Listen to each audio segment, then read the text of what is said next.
This is the definitive tier list of fitness methodologies for you if you're over 40 years old. If you're not under 40 years old, pay attention. Send it to somebody who's old like me. I'm Dr. Sean Pastuch, founder of Active Life, and I've been in the fitness industry since 2005. I've been treating patients since 2009.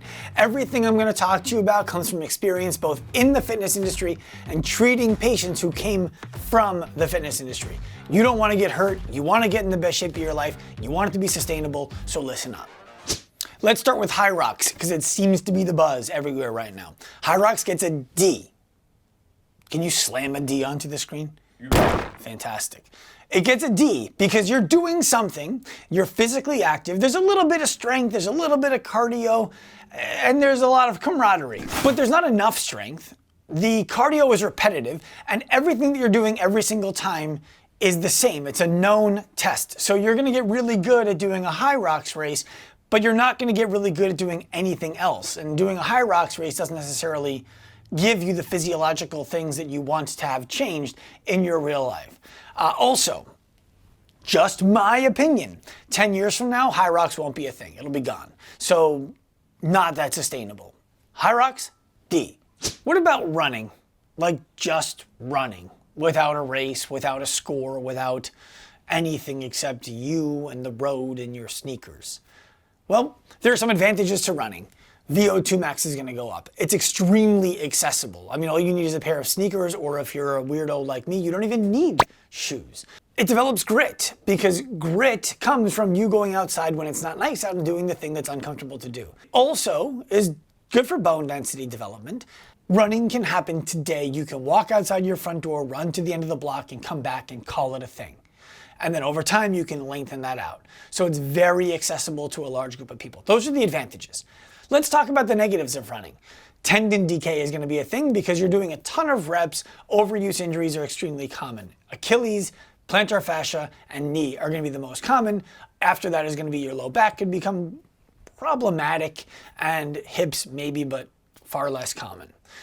You're looking at no strength development. None. You need strength development. You want to be lifting weights. Number 3 is you're doing it alone. Now, what about running clubs? What if I run in a running club? Sure, you could run in a running club. I just don't think that that's the most common way that people are doing it. Where when we get to other topics like the Hyrox we just talked about, CrossFit, F45, OrangeTheory, stuff that's coming up, you're forced to do that around other people. So there's a much bigger effort for you to get into a group if you're going to be doing it in a running club. And last is marathon culture. My Lord. Talk about something that I personally want to avoid for the rest of my life is marathon culture.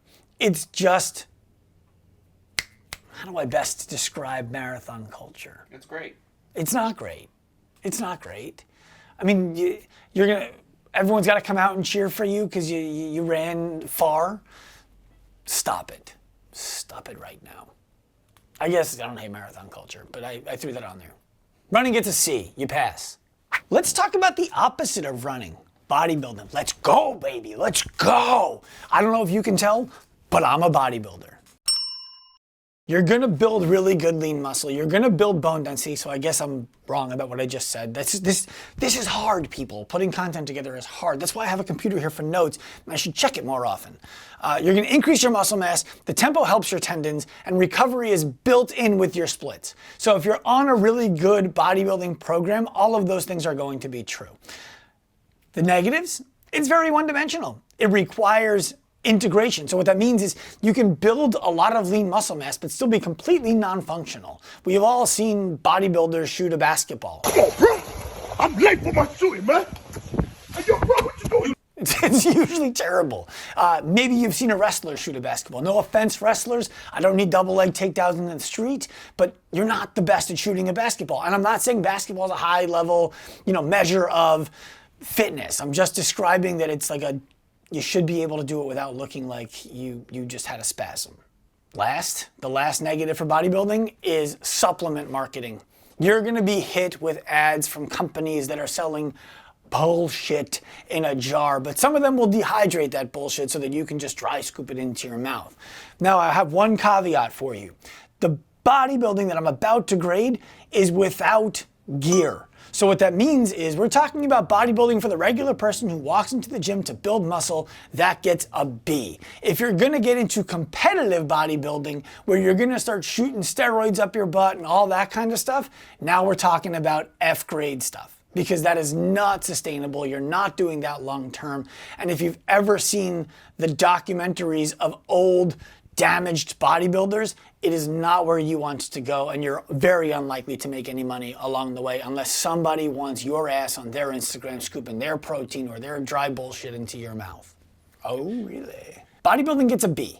I don't remember if I gave you a grade. Bodybuilding gets a B. Bodybuilding on gear gets an F. What about CrossFit? I remember when I started my first CrossFit gym, it was like the whole world opened up, and I thought that I was a personal trainer with all the benefits of personal training, but I had a big group of people around me, so it was like the benefits of personal training without the cost of personal training, and people who were doing it at the highest level were yoked, they were fucking jacked. And so CrossFit became this thing where I'm like, maybe I don't need to do bodybuilding to get jacked. I can get fit and jacked at the same time. What do you do for cardio when you're in CrossFit if you just lift weights? You lift weights faster. You didn't know that? That's cardio. That's CrossFit. There are a lot of benefits to CrossFit. Let's get to them before we give it a grade. The benefits to CrossFit: a lot of strength training, a ton of volume.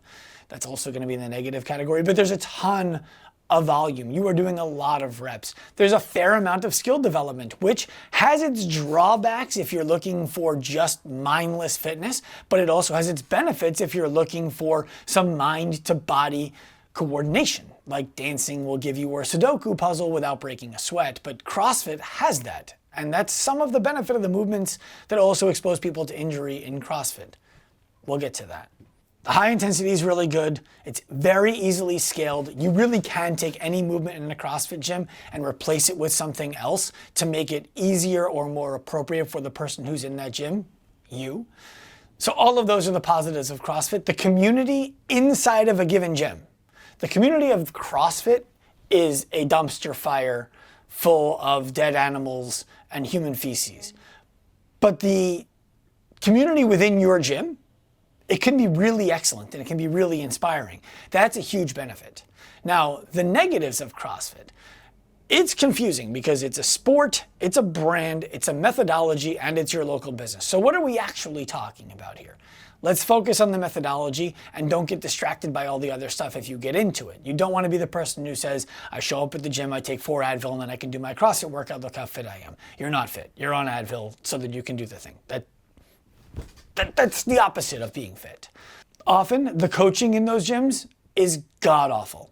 Now, I will tell you this, as somebody who has been to maybe more gyms than anybody you know, probably more than anybody you know, despite the fact that CrossFit coaches go through a 2-day seminar and then they're allowed to heal the world, the movement standards that you see CrossFit coaches holding people to inside of a CrossFit gym and their ability to get people to move that way is better than any other methodology that I have seen, even when the CrossFit coach is bad. A bad CrossFit coach next to a bad personal trainer, I'll take the bad CrossFit coach because the methodology solves a lot of the problems that the program design of the bad personal trainer can't. So, mixed bag there. Emphasis on intensity is, I think, a negative. It's good that they have the intensity, but the emphasis on it is a negative. That's a drawback. It is not a joint-friendly or a tendon-friendly program. It's just not. You're moving too fast through too great of a range of motion to have any real great benefits to the joint or to the tendons. So where are we grading CrossFit? A B. CrossFit gets a B because it has a lot of the stuff mixed into it that you need to have, including some of the nutrition guidelines. Although nutrition people don't come at me, it's basic, but it's there, where in other stuff it's way more complicated, and frankly it's not. CrossFit, you get a B. Let's switch gears and go to personal training, because personal training is what CrossFit kind of evolved out of, so it's a natural transition. Personal training has a lot of benefits and some drawbacks. Let's get into the benefits first. I have to preface that the trainer that we're talking about is a good personal trainer. We didn't grade CrossFit as good CrossFit to bad CrossFit. We just graded CrossFit. So we're going to grade personal training as if it's all good, just like we graded CrossFit as if it's all good. And I'll talk about the bad trainer as one of the weaknesses. So in fact, let's start with the negatives here. You can pay a lot of money to a bad trainer and not know that you're paying a lot of money to a bad trainer and think for years that you're getting the benefit. I was in a gym in California that was invite only. You had to be invited to train at this gym. Their trainers had to be invited to train at this gym. I think their Instagram following had something to do with that, but let's put that aside for a moment. I watched a trainer, one earbud, lunch, and a client who was probably 80 pounds overweight sitting on the pec deck, just chest flying weights that were too easy for him. There was no strain. This guy was just basically putting his money into a paper shredder that dropped it into a fire. So you can get that and think that you're in the best place ever and just be getting absolutely swindled. But we're talking about good training, so let's focus on that. It's designed for you. It's not designed for a group and then modified for you. It's designed exactly for you. It makes you think, because a good trainer is going to ask you questions about why you're making decisions in your life that maybe you could be making better decisions about. You're going to improve your life outside of the gym because the trainer who's good is going to design a program for you that is meant to match the life that you want to live, not just performance inside of the gym, unless that's what you went for. Good personal training is going to account for all of your weaknesses. And that's really what we want to do inside of a gym. Finally, good personal training is going to be safe. You're not going to have to worry about your joints breaking down, your tendons breaking down, or injuring yourself in a real serious way, because presumably a good trainer has all of that in mind. They've done an assessment to start. They know where you're good. They know where you're weak. They know how to improve you. And they know where your red flags are, your yellow flags are, what to improve, what to modify, what to skip. Personal training gets an S. Let's do OrangeTheory. All right, the positives of OrangeTheory: you're doing something. There's some resistance training. There's a lot of cardio. It's gamified, so you're likely to keep on coming. That helps with the consistency. And the lights are super cool. The music, I've heard in OrangeTheories, is also typically pretty good. Here's the bad news. The orange zone is not where you want to spend your time. In fact, a really good strength conditioning coach or a personal trainer is going to have you typically either working at peak heart rates or low heart rates for a long period of time. Peak heart rates for a short period of time, low heart rates for a long period of time. OrangeTheory is kind of in the wrong color? Zones are in colors. But OrangeTheory is not where you want to spend all of your time in terms of that heart rate zone. It's very repetitive, a lot like CrossFit, so you're running into the same kind of tendon and joint issues that you might find in a CrossFit gym, but without the added benefit of the intensity and the weight. OrangeTheory, you get a D. Ooh, let's go to a cult. Let's do functional patterns. Not that CrossFit isn't a cult, but we're getting into a new one with a real cult leader. That's what CrossFit's missing right now. They're missing their cult leader, who's banging all the wives of the guys who are there, who the guys are not allowed to bang anymore. I'm not saying Glassman did that, by the way. That's just what cult leaders do. So functional patterns. You get positives for the coordination that you force people to create. It is not easy, and putting your brain into your body in that way definitely has a benefit. You get benefit for time under tension. There's a lot of time under tension when you're training functional patterns. It's finding right positions for yourself and being able to create force from those positions. You get benefit from being joint friendly. You're not jamming things at the end of the range of motion. You're not repetitively slinging things in and dropping things out. And that doesn't mean anything, but you're not doing anything to the joints that is going to be damaging. I think that's a huge benefit for functional patterns. You're multiplanar. We're doing sagittal, we're doing transverse, we're doing frontal, and we're doing them together. So functional patterns has all of that stuff going for them. Those are all positives. Let's talk about the negatives. You're gonna have to learn how to say bro a lot. Bro a lot. You're gonna have to worship Naughty Aguilar, which is a brutal thing to have to do. You're gonna have to think everything else sucks. The only way that you can become a functional patterns trainer, trainee, client, is to believe everything else sucks, which is going to rob you of some really good benefit from other stuff long term. You're going to have to be afraid of heavy weight. You're not going to be allowed to lift heavy weight anymore because that is something that functional patterns does not do. They move heavy weight relative to the movements that they're doing, but there's no heavy weight lifting. Functional patterns, to me, is a little bit too exclusive to their own methodology. I think oftentimes they stumble onto really great things that they think that they invented, but that actually have been being done for decades if not more than a century, from other populations. And everything that they do is focused on your ability to have improved gait, which in a lot of ways makes sense, and in some ways does not make sense. And so to me, functional patterns, you get a C. I don't think that was so harsh. You're going to think it was harsh if you do functional patterns because you're like, we're so much better than CrossFit and we're so much better than distance running. But honestly, you're not. So C. Let's go to F45. I know if you're watching this and you're from functional patterns, you're like, he better rate that lower than functional. He better rate that lower than functional patterns. We'll see. We'll get there in a second. F45 has some resistance training. That's a positive. It has a lot of variance, which has its positives and its minuses. And there's the peer pressure of showing up to a group. All of those things are positive. They also have multiple coaches in the room, which presumably gives you more attention and makes sure that your technique is better. I don't think that always actually happens. I've been to several F45s and it often doesn't happen. There's too many people in the room for the coaches to actually manage. But it's a positive in theory. Not Orange theory, F45 theory. The negatives are that there's not enough resistance like we talked about before. It's very haphazard. And the movement standards are extremely low, lower than Hyrox. And so listen, you're over 40 years old. You don't want to be doing stuff that's haphazard. You want something that has a more clear program that's going to progress from day one to day last. And that's why F45 gets a D. I don't care what Marky Mark has to say. Say hi to your mother for me, okay? Let's talk hybrid. Hybrid is the new thing, huh? Everybody seems to be doing hybrid. Well, here's the thing about hybrid. It's really just good strength training and good conditioning. That's really all that hybrid is. So it respects progression. That's your positive. It's not a sport. It's measurable. It's structured. And it's easily scaled, just like anything else, like CrossFit or like running or like bodybuilding. So all of those are really big positives for hybrid. Negatives, it can get boring to do a well-structured program by yourself.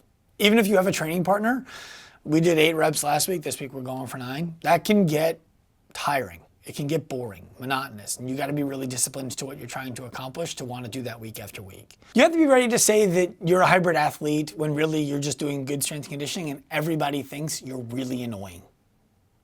That's reality. All that aside though, if you're cool with being the really annoying person who's a hybrid athlete, you get a B. Hybrid works, it's good. Let's talk Pilates on a reformer, not on the floor. Pilates on the floor, F. We can just start there. Pilates on the floor, F. Nah, not an F. I'm giving away some of the lead here. Pilates on the floor is a D. Let's talk about Pilates on a reformer. That's that thing that looks like a torture rack that people do lengthening contractions on. There's some benefits to Pilates. Coordination's high, very joint friendly, improves flexibility, and can teach really good bracing mechanics. Those are good. It's hard, by the way. Very hard. Some of the negatives are I don't think there's enough strength built in. Most of the strength is going to be happening in the eccentric phase, which has its benefit, but is not necessarily what you're looking for. It disrespects your relationship with the floor, and I think that that's much more problematic than perhaps people give credit for, and I think that it's why people can be great at Pilates, extremely strong on that machine, and still flimsy in the real world. It feels to me like eating leftovers. Not the good leftovers, like the leftovers that you're like, if it really comes to it at the end of the week, I'll eat that, but you don't want to. You're hoping that you have enough good food in the fridge, and then one day you get to it and you're like, I guess we'll eat the leftovers. That's how Pilates feels to me. Pilates on a reformer gets a D. Let's go to Pilates' cousin that came from India. Where's Pilates from? Greece? I think Pilates is Greek and yoga is from India. Yoga has different advantages than Pilates and different negatives than Pilates, and maybe graded the same, maybe graded differently. Let's stick around to find out. Positives from yoga: a lot of flexibility, constant movement, a ton of coordination, a lot of balance, very joint friendly unless you're breathing into something that hurts. Don't breathe into something that hurts. You can't send your breath to your fucking knee. That's so stupid. Negatives of yoga: there's not enough resistance. It's all body weight. Yes, there are exceptions to the rule. There are people who find incredible skill development through yoga who can do things that I could never do. That doesn't make it a good methodology for everybody to be doing. Second negative, it typically smells kind of bad in a yoga studio.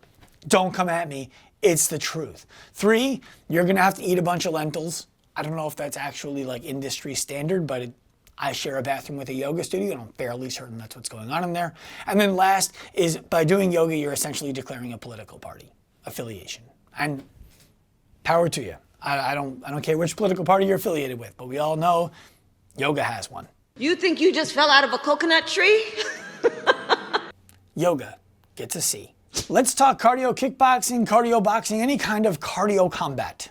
Positives of cardio kickbox or cardio boxing, cardio combat as we're gonna call it. A lot of coordination. It gives you the facade of self-defense skills, which sounds like it would be a negative, but I think that it actually builds some confidence in people thinking that they can defend themselves. And there's great cardio from it. There's some bone density development from hitting the bag over and over and over again. If you're hitting the air in a cardio combat class, that's gonna be tough on the joints. You want the bag to actually slow down your speed of all the movements, whatever. You don't want your joints to be dictating the end of the range of motion. You want an object to do that for you. The negatives of cardio combat is that there's no strength training. I don't care if you do push-ups and air squats. You're not strength training focused. There's no strength training in cardio combat, and there's actually no self-defense skills. So you could find yourself getting your ass kicked really bad if you leave a cardio combat studio thinking that you know how to fight and you pick a fight with somebody who knows how to fight. That's not a good thing for sustainable fitness program. Cardio kickbox gets a D. Spin, great for cardio, not great for strength development, bad for joints. The posture is not one you want to be in a lot. Spin gets an F. Peloton's the same thing. Peloton, like if you're getting your fitness on a Peloton bike, for sustainability long term, it's an F. I don't see any way to grade that differently. It's an F. There's no strength development. It's an F. Let's go to our last one. One of my favorite topics to not talk about, GOTA. GOATA. GOTA, I'm just gonna hit you with it real quick. GOTA gets an F because I can't go lower. There's no lower score on a tier list allegedly than an F. The positive of GOTA is that you believe in something. The negative of GOTA is that it's GOTA. You came here because you're over 40 or you know somebody who's over 40 and they're looking for sustainable fitness, or it's you who's looking for sustainable fitness. You just got the definitive tier list of what you should be doing and why. Here's the thing. Everything on this list is wildly better than doing nothing. Wildly better. If you do anything on this list consistently, you will get healthier.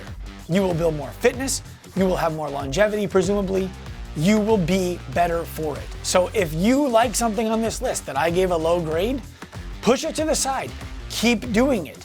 The reason I built this list is because I get questions all the time. What do you think about this? What do you think about this? What do you think about this? What do you think about this? And I love the questions. And I wanted to give you a way to think about them in a ranking order. And I talked about them in a way that I think you would find entertaining. I wanted to make it entertaining. I'm not pooping on your favorite thing. Stay consistent. Do whatever gets you up in the morning. I'm Dr. Sean Pastuch. Live more, hurt less. Subscribe to our YouTube channel. Send this to a friend. All the things.